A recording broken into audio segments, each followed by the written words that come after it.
আজ হচ্ছে লক্ষ্মীবার মানে বৃহস্পতিবার।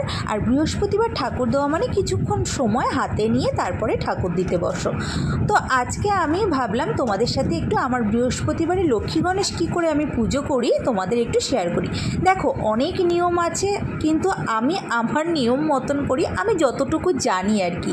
জানি অনেক ভুল ত্রুটি অনেক কিছুই হবে, তোমরা যদি কোনো ভুল হয় অবশ্যই আমাকে জানিও যে আমার কি ভুল হচ্ছে। দেখো, আমি যেটুখানি জানি সেটুখানি আমি করার চেষ্টা করি। একটা কথা আছে, মন থেকে ভগবানকে ডাকলে সবভাবেই ভগবান সাড়া দেয়। তো আমি যেভাবে পুজো করি ওর জন্য তোমাদের সামনে সেভাবেই তুলে ধরার চেষ্টা করলাম।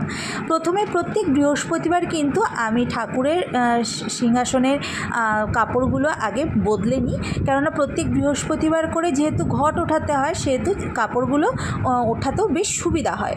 তো যাই হোক, দেখো এই কাপড়টা পুরোটাই নতুন কেনা, আর আমি না এক সেটে কেনার চেষ্টা করি, কিন্তু এটা যেহেতু হলুদ, আমি সিংহাসনেরটাও হলুদ কেনার চেষ্টা করেছিলাম কিন্তু পাইনি। যাই হোক, যে একই কিছুটা এক কালার আছে, দেখো বেশ ভালো লাগছে হলুদ কালারটা, তাই না? ব্রাইট লাগছে খুব।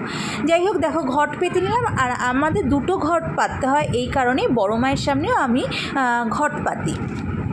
তো আমের পল্লব, তারপরে কলা, ধান, দুব্বো যা যা লাগে আর কি সব দিয়ে আমি ঘরটা পেতে নিলাম। তারপরে আজকে যেহেতু বৃহস্পতিবার সেহেতু একটুখানি ফল দিলাম। দেখো, প্রতিদিন যে ফল দিয়ে ঠাকুরকে দিতে পারি সেটা আমি বলবো না, যখন যেরকম জোটাই সেরকমই ঠাকুরকে দিই। তো এই হচ্ছে আমার বৃহস্পতিবারে ঠাকুর দেওয়া। আমার যদি কোনো ভুল হয়ে থাকে অবশ্যই কিন্তু তোমরা জানিও যে আমার কি ভুল হয়েছে, হ্যাঁ? তাহলে আমি বেশ ভালোই লাগবে, তোমাদের কাছ থেকেও নতুন কিছু আমি শিখতে পারবো।